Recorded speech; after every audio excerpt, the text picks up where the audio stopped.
All right. Go ahead.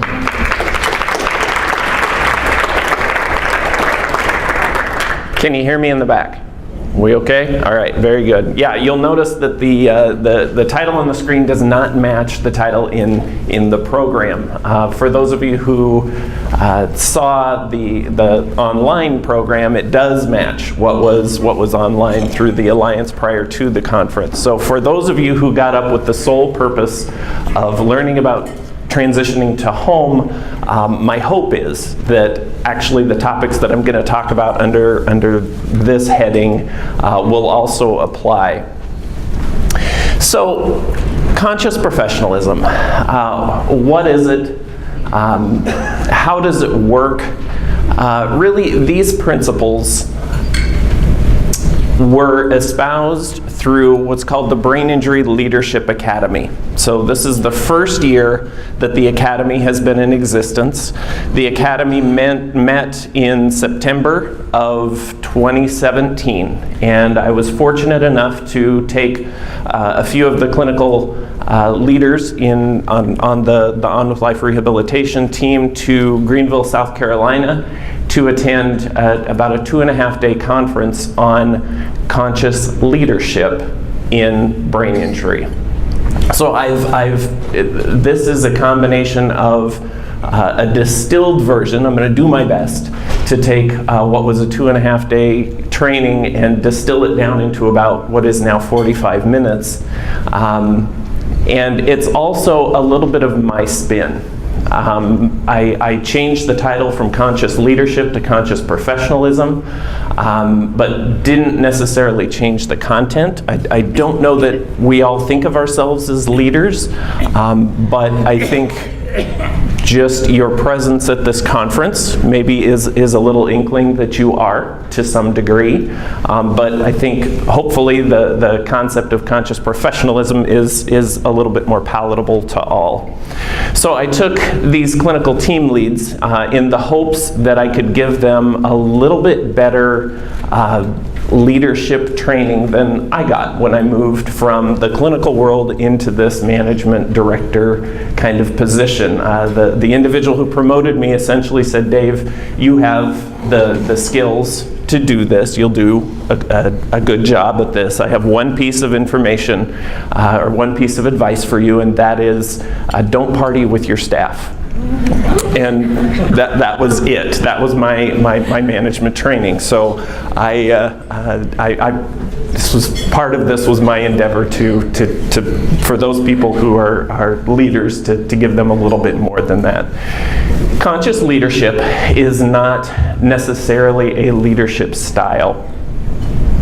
It's a set of thought processes that allow you, if you delve into them, to change your conceptualization of how you relate to others and how you relate to your world.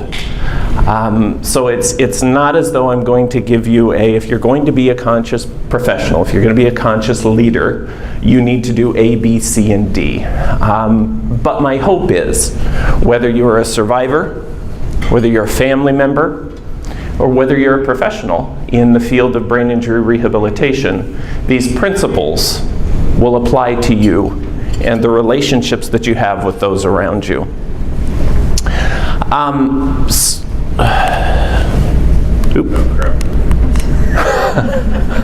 So I need to give credit where credit is due. The conscious leadership group, the group that kind of started this, the principles that they use are based in the book, The 15 Commitments of Conscious Leadership, and these concepts that have been coined by Jim Detmer, Dana Chapman, and Kaylee Werner-Klemp. It's a great book. I would encourage anyone who has an interest in better developing relationships and better developing your outlook on life to pick up the book and give it a look. A lot of credit is due to Dr. Sheldon Herring. Dr. Herring is a neuropsychologist by background. He's from Greenville, South Carolina. He is credited with building the Brain Injury Association of South Carolina. He's credited with building the brain injury programs and services through the Greenville Health System, which is a huge health system in the South. And he is the director of the Outpatient Peace Rehabilitation Center. So it's a center for outpatient rehabilitation for brain injury and young stroke. So this is a man who has a tremendous amount of knowledge, a tremendous amount of background in brain injury and brain injury rehabilitation. Tremendous advocate. And the Brain Injury Leadership Academy is really born out of Dr. Herring's moment of crisis. We all have strengths. We all have opportunities. And some of us, when you look at strengths and opportunities and priorities, many of us prioritize relationships and others prioritize tasks. And some of us have a nice balance of that, right? We can get things done, yet we can still develop relationships. And one of Dr. Herring's challenges, personal challenges, is that he is very task-focused. So he has a tremendous amount of passion for brain injury, tremendous amount of knowledge about brain injury, and he's a very get-it-done kind of guy. And a number of years ago, he was called into his boss's office and was essentially told that his approach, not necessarily with patients or with families, he does a wonderful job with patients and families, but his approach with his coworkers was not healthy. Because he's so task-focused, he was that way at the sacrifice of his relationships. And he was essentially told that if this doesn't change, then you're no longer going to be employed with the Greenville Health System. And so he took a step back from that and sought out an approach, a change. And through that change, he found conscious leadership.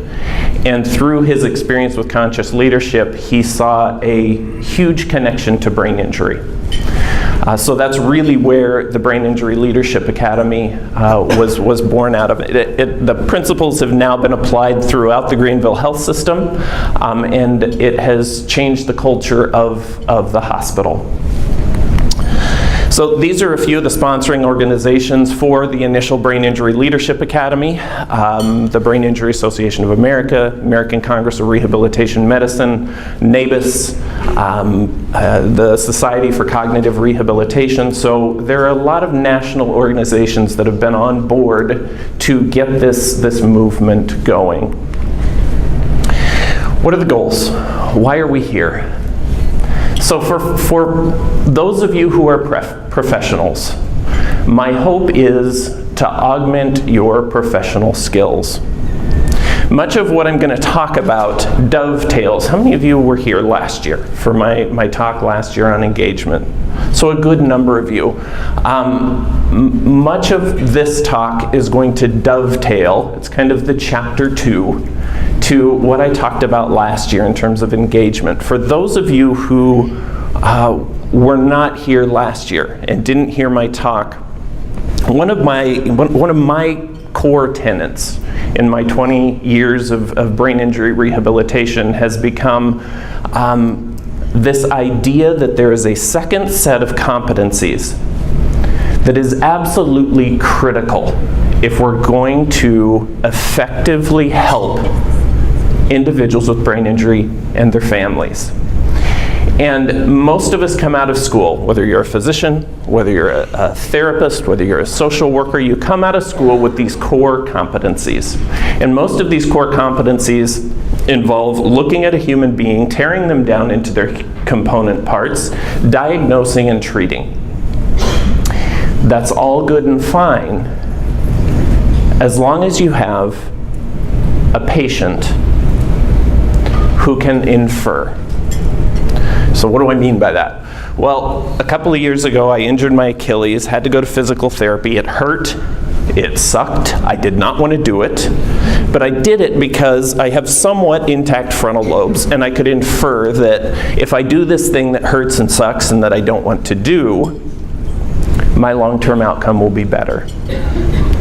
This is the part of the brain that is most often injured in brain injury. So the people we serve, what they know is it hurts, it sucks, and I don't want to do it. So you have to have a second set of competencies, engagement-based. How do I engage this individual? How do I figure out what makes them tick and what doesn't? What are their preferences? What do they love? Where do they find joy? And how do I infuse that into these core competencies? So my hope is that with the information that I'm going to give you, that I can continue what I hopefully started last year and continue to augment that, those skills that you need to engage the people that we've dedicated our careers to. For those of you who are person served, for those of you who are family members, this does not just apply to professionals. I think if you apply these concepts in your workplace, and if you apply these concepts within your personal relationships, they'll get better. So whether you're a professional or whether you're a family member, whether you're a survivor, if you start to dig deep into some of these concepts and apply them, life looks a little brighter. Life looks a little bit different. And ultimately, that's our responsibility. It's to help you feel and be that way. Moving on. 3 big questions. What's your story? How did you get where you are? Most of us in this room probably didn't start out in thinking, I'm going to work with individuals with brain injury. You probably, like I, had a zigzagging road. I started in college, I started as a marketing major and a graphic design minor. And I wound up working in brain injury. My guess is many of your stories are similar. That's another, I get into that, but that's another talk. So how did you get where you are? What of your skills, what of those things about you have served you well? And more importantly, and what I'm going to get into in the rest of the talk, what hasn't?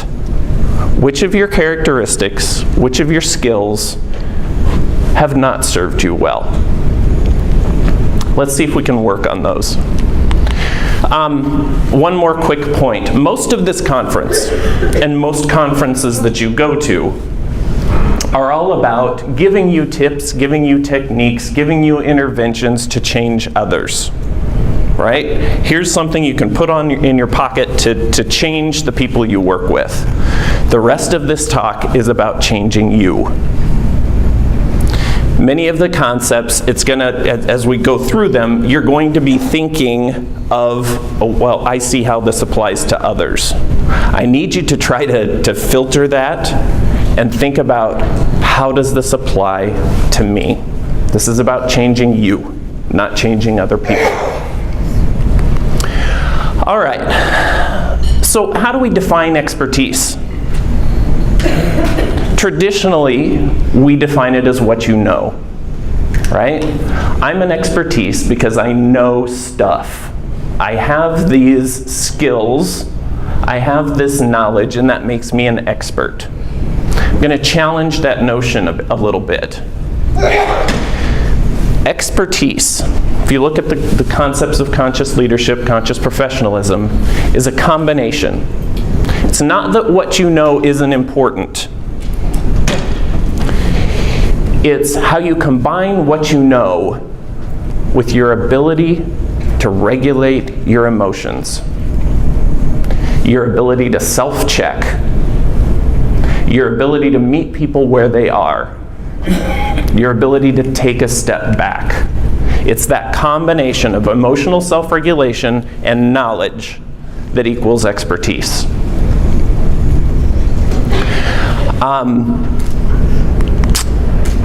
So when we talk about these concepts, we talk about the what, the content, and we talk about the context.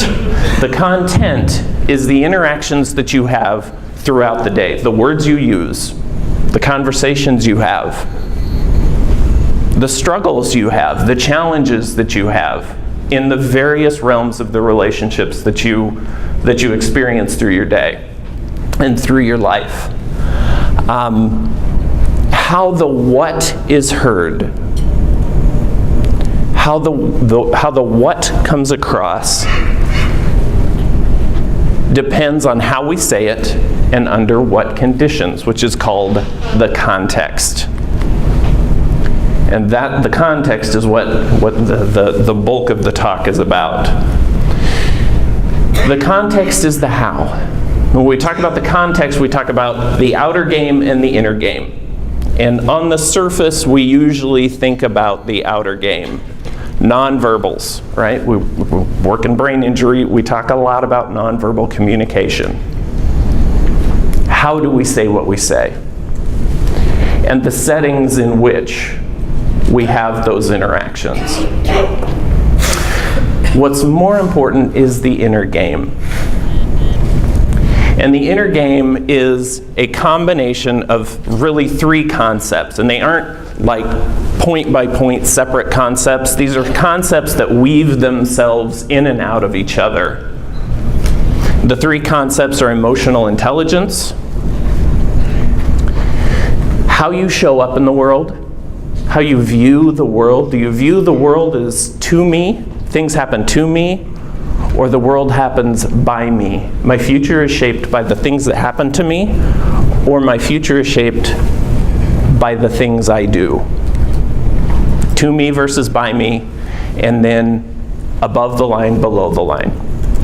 And we're going to kind of go through what this looks like. Let's start with emotional intelligence, or EQ.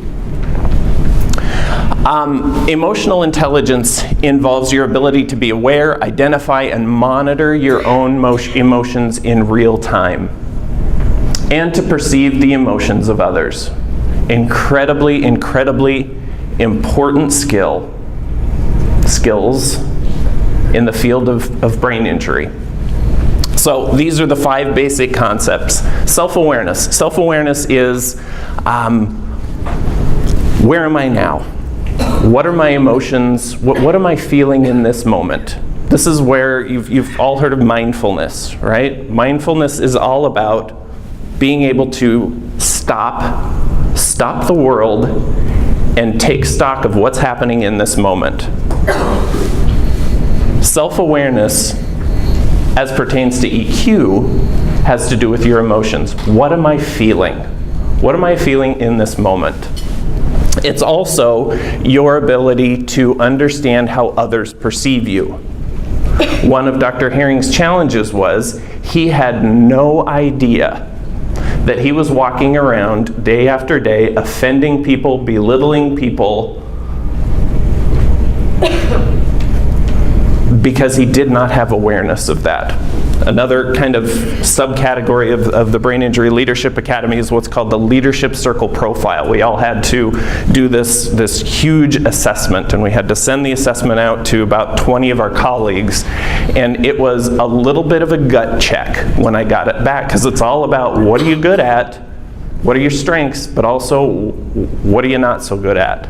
And I found that I was somewhat accurate in predicting some aspects of how people perceived me, and I was very inaccurate at predicting how people perceive me with regard to other aspects of my skills. I'm very relationship focused.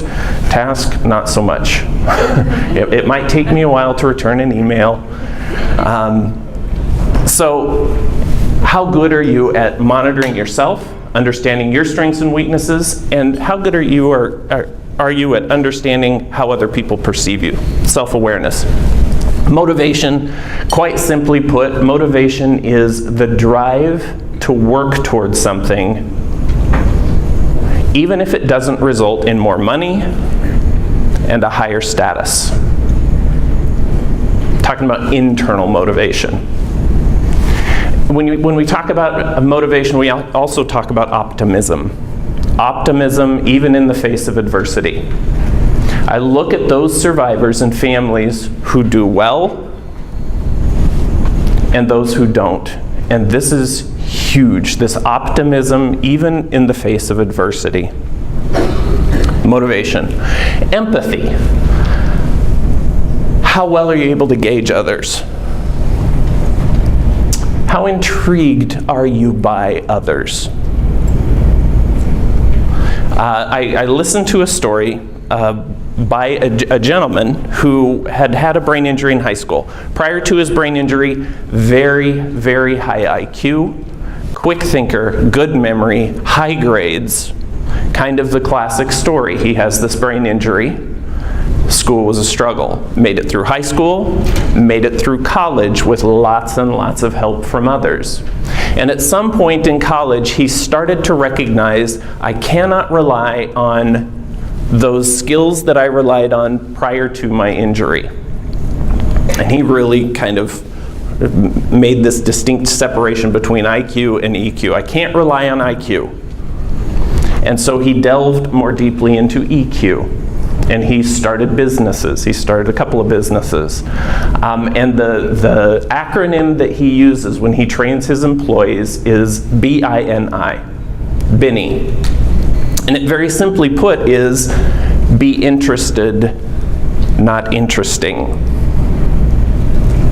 This is how you develop empathy. Be interested, ask questions, be curious. Be interested, not interesting. And it doesn't mean you don't want to be an interesting person, but it's more important to be interested in others than to try to impress others with your humor, your sarcasm, whatever it is. Social skills. How well do you build relationships? How well do you manage relationships? That's what social skills are all about. And then self-regulation. Can I stop in the moment, do a self-check, understand how I'm feeling, and choose my reaction? Thoughts follow feelings. Responses follow thoughts.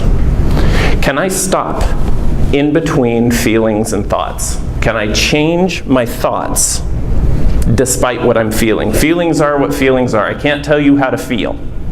Right? Feelings come, feelings go. What I can teach you is how do I step back and choose my thoughts and not let my feelings dictate those thoughts. If you need external motivation in terms of improving EQ, this is your external motivation. People who have high EQ get paid more than people who have low EQ. When you think about EQ, it accounts for 58% of most job responsibilities. It's more often than not when people leave jobs or when people are asked to leave jobs, it's not for lack of knowledge. It's not for lack of competence. It's related to EQ, your ability to get along with those around you. 90% of high performers are high in EQ versus 20% of low performers are high in EQ. And people with high EQ earn an average of about $30,000 more per year than those with low EQ. So there's your external motivation. Context. How do you show up in the world? This is the next concept. With regard to this concept, there are really 4 ways of being in the world, and I'm going to concentrate on the bottom 2. To me versus by me. As me simply refers to honesty, that integrity, being who you are, being trustworthy. Who I am is, I put myself out there. Through me, that has more to do with those individuals who have a deep sense of spirituality. That my world I create my world my world is being created through me. This is God's will, and it's being done through me. To me and by me are really where conscious leadership and conscious professionalism live. Most of us, many of us, in fact, view the world as to me. Things happen to me. It's been done to me, and it's been done on purpose. By me has more to do with the control I have over my world. And these two concepts, to me versus by me, have any of you heard of the dreaded drama triangle? Victim, villain, hero. People who view the world through their Coke bottle as things happen to me fall into this kind of a nasty triangle of victim, villain, hero, and we're going to dig into that. Folks who can move, if you can shift into the by me mindset, then you change your perspective. Victims become creators, villains become challengers, and heroes become coaches. So let's get into that a little bit. The dreaded drama triangle. You have your victim. Things happen to me. It's being done to me. I don't have control over my world. I can't get what I want because of all these things that have happened to me, and in particular because of the persecutor. And the persecutor, or the villain, doesn't necessarily have to be a person. Brain injury can be viewed as the persecutor. I can't get what I want. I can't be happy because of the brain injury, because of a circumstance, because of a person. These three roles, victim, villain, hero, victim, persecutor, rescuer, are problem focused. It's the problem. My eyes are on the problem. And the problem is happening to me and I don't have control over it. So, the villain or the persecutor, again, can be a person, can be a circumstance, can be an injury, can be an illness. In most cases, when we talk about it being a person, all three of these are born out of fear. The villain fears responsibility. Usually, for most, the victim fears responsibility. For most victims, if you ask them what they want, they don't know. It can be a very, what do you want? What do you want your future to look like? It can be very, very hard for a victim to say, this is what I want. These are my goals. Often when I interact with folks that I see as victims, I perceive to be perceiving themselves as victims, their response is more. Right? I want more money. I want more time. I want more respect. More isn't a goal. So the victim fears responsibility. The persecutor fears loss of control. In order to maintain control, persecutors have developed all kinds of strategies, control-based strategies, in order to keep themselves in that control position. The rescuer, the hero, is also problem-focused. The hero swoops in, calms everything down. The intent is to make things better. However, they don't necessarily take care of the problem. They comfort the victim. The problem stays the same because they need the problem. You need the problem in order to be the hero. And they derive value out of their role as hero. So that what they fear is the loss of value. If there's no problem, then I don't have a role in this. So what we want is to shift from this fear-based, problem-focused mindset, victim, villain, hero, into an outcome-based process. How do what are my goals? What are we moving toward? Where are we going? What do I want? And that's how you shift, and you shift through responsibility. So let's look. The victim, kind of the counterpart to the victim, is the creator. Once the victim understands and is able to shift away from the problem and shift toward what they desire, what they want, then we can start moving. We can start building a future. What do you want?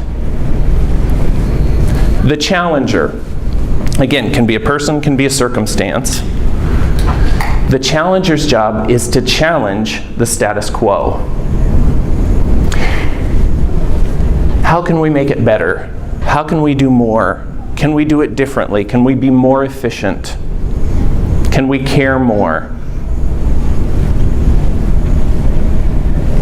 And the coach, their job is to look at the past and problem solve with the creator. What's worked in the past? What hasn't worked? What are different ways that we can move forward? What's the outcome that we're headed toward? Again, eyes off the problem, eyes on the goal or the outcome. Eyes on what you want. Different mindset. We get stuck in the bottom one. This one's easy, and I'll talk a little bit about why that is. So this is really the third concept in conscious professionalism, and it's the tool that you use to determine where you are in the moment, right? We talked about awareness, being able to step back. Where am I? Am I above the line? Am I below the line? What story and meaning have you created from the facts? So in every interaction, in every challenge, in every drama, you have facts.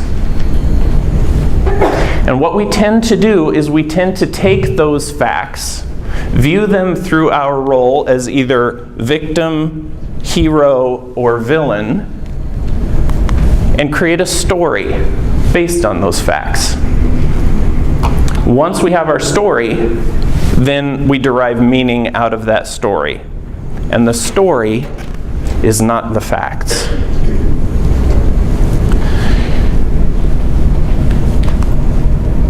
So what does it mean to be above the line? What does it mean to be below the line? When we talk about being above the line, we talk about being aware, taking responsibility, taking ownership, being creative, being curious. When we talk about being below the line, we talk about making excuses, blaming, problem focus, denial, protection.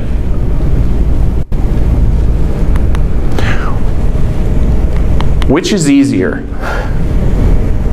Below the line is easier. Below the line tends to be where we spend most of our time. And the problem is that you've got to push against biology in order to get above the line. It's a skill.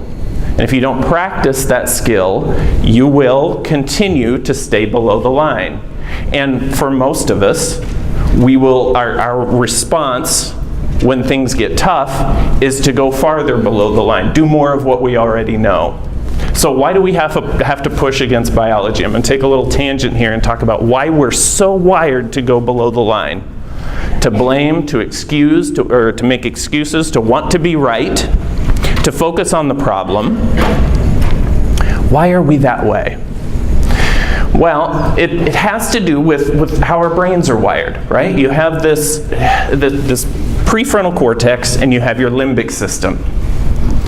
And most of the time, our experience is being filtered to our prefrontal cortex. We go through most of our day, most of our experience does not have much in terms of emotional content. And so we use our prefrontal cortex to make our way through our day. We think, we reason, we use logic, we use creativity, we problem solve, until emotion comes to play. Your amygdala, or your amygdalae, there's two of them, they act like, and this is an older slide, and the more I think about this, the more I read about how this all works, I don't like anymore the track, the switch on the track.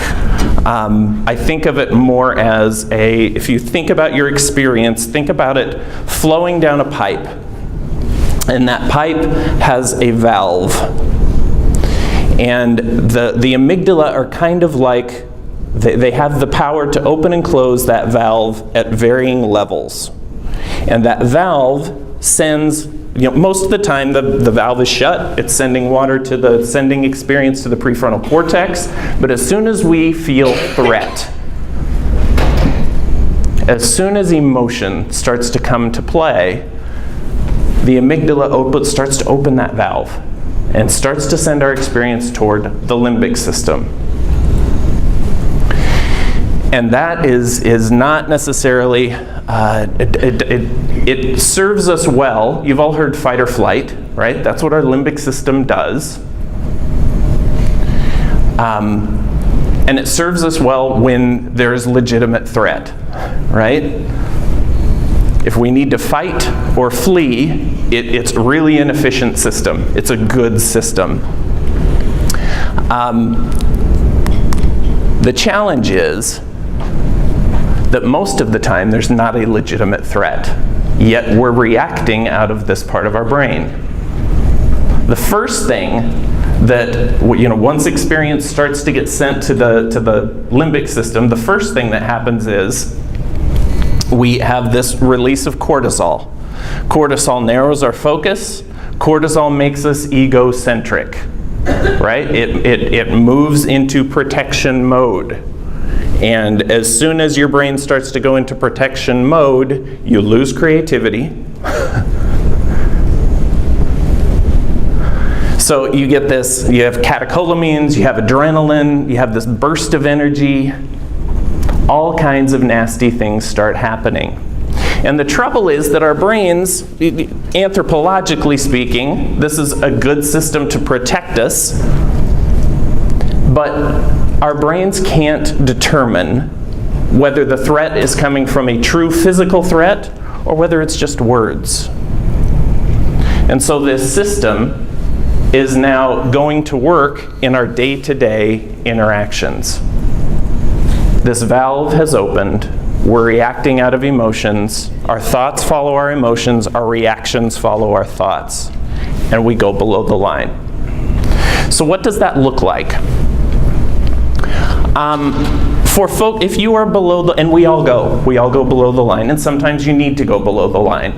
Being below the line isn't necessarily always a bad thing. Sometimes we need to protect ourselves, and that's okay. But when someone goes below the line, and most of us spend too much time below the line, more time than we need to below the line, these are the things that you start to hear. These are the things you start to think. Being right is the most important thing. This was a little bit of a gut check for me when I went to the academy, because I've been known to say this. My idea of success is being right, and I've had to step away from that. There's not enough. People who are below the line tend to think there's not enough. There's not enough time. There's not enough money. There's not enough love. There's not enough resources. It's happening to me, and it's happening because there's not enough. I need to be in control. I need to control this situation. There are only two options. So folks who are below the line think in terms of black and white, right and wrong. There is no middle ground. Being below the line is easy. It's much easier. It takes much less effort to think in black and white than it does in shades of gray. There's a right way, there's a wrong way. So individuals who are below the line tend to use shoulds. I should. Shoulds, you shouldn't should on yourself. You shouldn't should on others. Right? When you should on yourself, it results in guilt. Right? I should be a better dad. I should be better at my job. I should have handled that better. Results in guilt. When you should on others, you end up with resentment. It's not my fault. Lots of blaming. Absolutes. Always. You always do this. This always happens. It always happens to me. Why does this always happen to me? Or you never. You never do this, you never do that. I'm sorry, but. I'm sorry is okay. Don't hear me saying that you shouldn't apologize when you need to. You shouldn't take responsibility and apologize when you've made a mistake. It's the but. I'm sorry, but. Here's my excuse. The problem is, again, individuals who are below the line tend to be very problem-focused. What is the problem? Whose fault is it? And what is the problem? Let's contrast that with individuals who are above the line. What's it look like? What's it feel like to be above the line? In order to be above the line, there are a couple of kind of common thoughts. One is, what can I learn from this? And this is, it's hard to get here. This is tends to be my go-to. When I get into a situation where I feel like, you know what, I'm feeling like I'm below the line on this. What's the lesson? The other one that I try to do is there anything funny about this? Right? For people who are below the line, everything is serious. It's always serious. It's always an emergency. It's always a fire. When you're above the line, you can let go of that. What's funny about this? How can I shift? We talk about drifting and shifting. I'll talk about that in a little bit. But one of my shifts, one of the shifts that I use, that I developed early in my management, was I started sending what's called I call it a Monday email out to all of my staff. I don't do it anymore. I'm sorry, guys. I used to do this. And the Monday email was just a quick, what's going on? Who's out this week? What's going on a day-to-day basis? What assessments are due? What's census look like? Who's coming in? Who's discharging? What do you need to know? Just heads up for the week. And I always started that Monday email with a Blake story, right? I have this 14-year-old boy, his name is Blake, and Blake takes me below the line. But what I found was that if I could see the things that Blake did in terms of a Monday email story, a potential Monday email story, it allowed me in that moment to shift from being below the line to above the line. So just one quick story. Last summer, Blake wanted to have a friend over and he wanted to sleep. We live on a circle drive. He wanted to sleep in the tent. So my wife and I bought this tent. We got married in 1993, and I think a month after we got married, we bought this tent. It was like one of our first major purchases together. And this tent has been opened and closed, set up and torn down 150 times. It's been through about 10 thunderstorms. It actually was in a tornado at one point. We had to seek shelter at the campground. They had a tornado shelter, and it was ripped from the ground and deposited in a tree a half-mile down the road. And this tent has survived all of that, right? Not a rip, not a tear.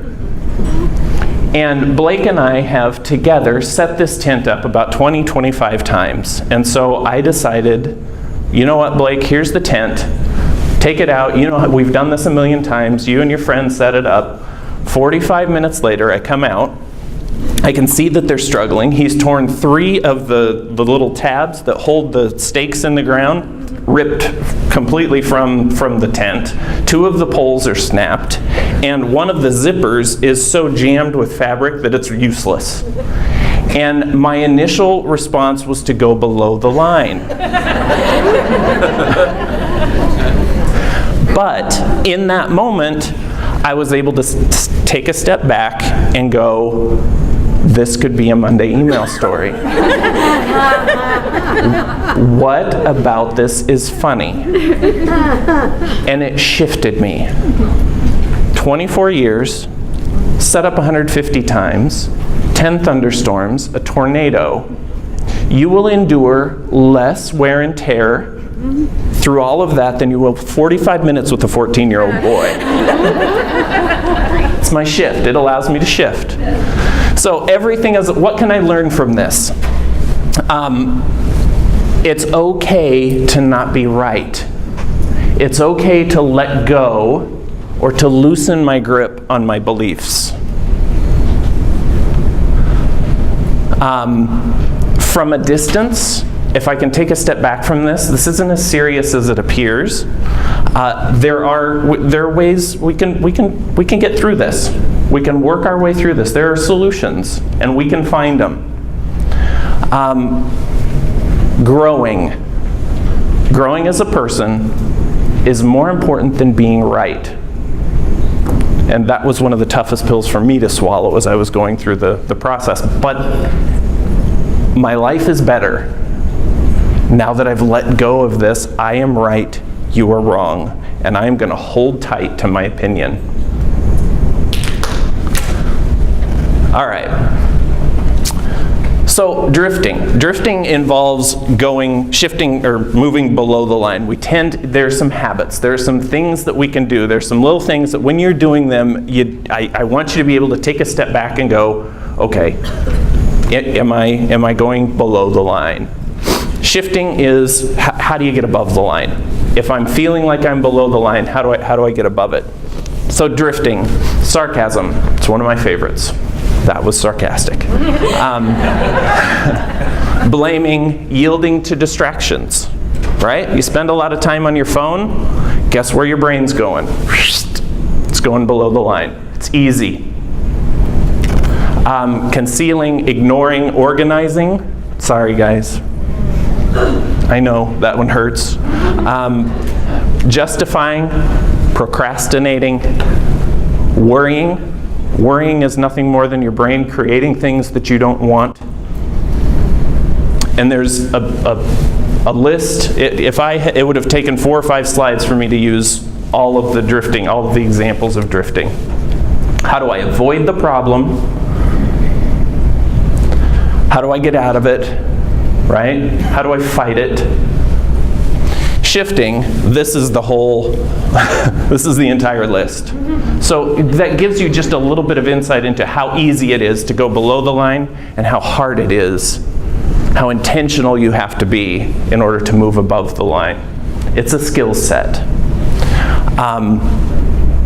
Changing your posture, appreciating. Taking a step back and appreciating something. And especially when I feel like I'm going below the line, one of the questions I can ask myself is, who do I appreciate? What do I appreciate? What can make this situation better?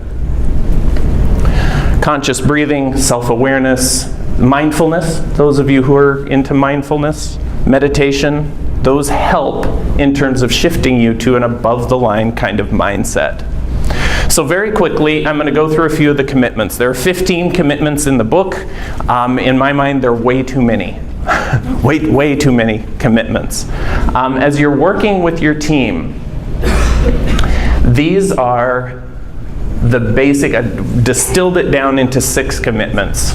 Taken those 15, distilled them down into 6. The first is responsibility.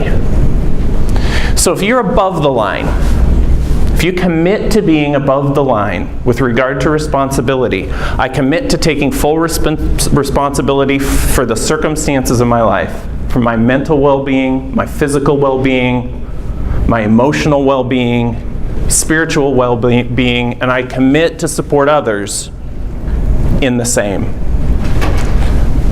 Below the line, I commit to blaming others or myself. Blame doesn't have to necessarily go to others. We can blame ourselves. We can misattribute responsibility. It's all their fault or it's all my fault, when in reality, there may be a little bit of both.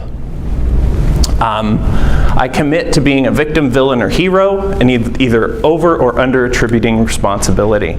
Curiosity, I commit to growing in self-awareness. I commit to seeing every interaction as an opportunity to learn.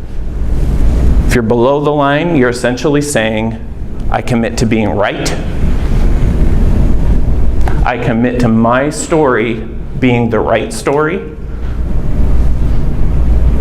I commit to seeing situations as things that are happening to me.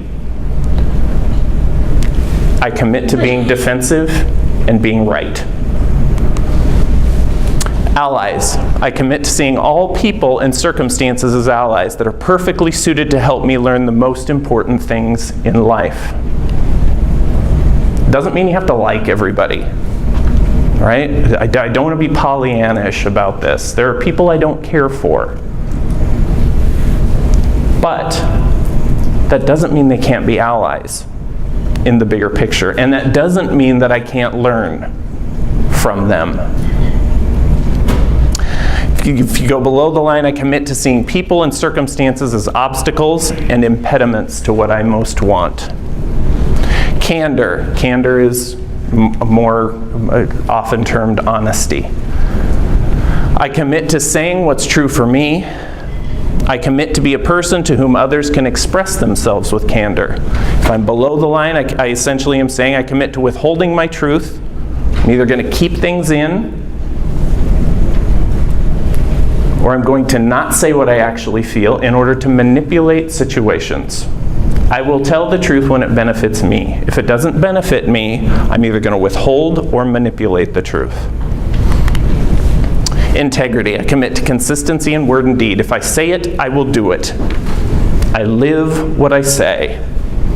Versus, I commit to inconsistency. I might not. Gossip. This is another one. I have a couple of final thoughts. We're wrapping up here. It takes a couple of things. If you find this palatable, if you feel like this could be valuable, if you see yourself as being below the line and understand that it gets you nowhere, it does not get you to the outcome you want, there are a couple of things that are required. The first is vulnerability. Most of us see vulnerability as a negative thing. None of us, I don't want to be vulnerable. Here's the challenge in life. Vulnerability, when we think of vulnerability, we tend to think of the negative, right? If I allow myself to be vulnerable, that can result in disappointment. The challenge is, vulnerability is how you find joy. It's how you find growth. You can't have one without the other. Be a little bit vulnerable. Just a little bit. The other one is just a visual representation of what's called activation energy. In order to change your behavior, you have to get over that hump. And probably the best way for me to explain activation energy is that first sensation when you get up, when you wake up in the morning, your body wants to stay in bed, right? You know that struggle. Think about how much harder it is to get up, to actually physically, emotionally, cognitively get yourself out of bed than it is to stay up once you're up. That's activation energy. If you want to change your behavior, you have to get over that hump. And that involves a very serious conversation between your thinking brain and your emotional brain. Because you're never going to feel like it. You are never, if you want to change behavior, you are never going to feel like it. But you got to do it. You got to get over that hump. I'll end with a story. There's a man who was walking along and fell into a hole and called for help, and pretty soon along came a physician. And the man said, "Help me, I'm stuck in this hole." The physician said, I know just what to do. Wrote him a prescription, dropped it down to him. And the man said, well, physician went on, I'm still in the hole, right? So he calls for help more. Along comes a priest. I'm stuck in a hole, can you help me? The priest says, I know exactly what to do. Kneels down and says a prayer, and then goes on his way. I said, well, I'm still stuck in this hole. The third person who comes along is a friend. The man says to him, I'm stuck in this hole. And the friend jumps in with him. So what are you doing? Now we're both stuck in a hole. And the friend says, we'll figure out a way out of it together. Often in what we do, and don't hear me, I'm not in any way disparaging physicians and the power of medication, incredible part of what we do, very important part of what we do. Don't hear me disparaging spirituality. We know that people who have some base in spirituality get better than those who don't. So those are both, that's not what I'm doing here. What I'm illustrating is that we are taught to stand outside the hole and drop our interventions in.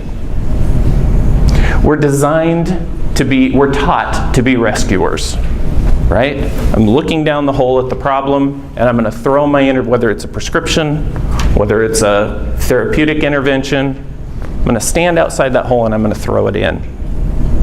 We exist in the rescuer position. I would ask you to change that mindset and to become a coach and jump into that hole. Doesn't mean that your knowledge isn't important. But first and foremost, if you jump into that hole and let that survivor, let that family member know that you'll figure out a way out together, it adds an extra level of effectiveness to that knowledge that you have. That's all I have. Thank you.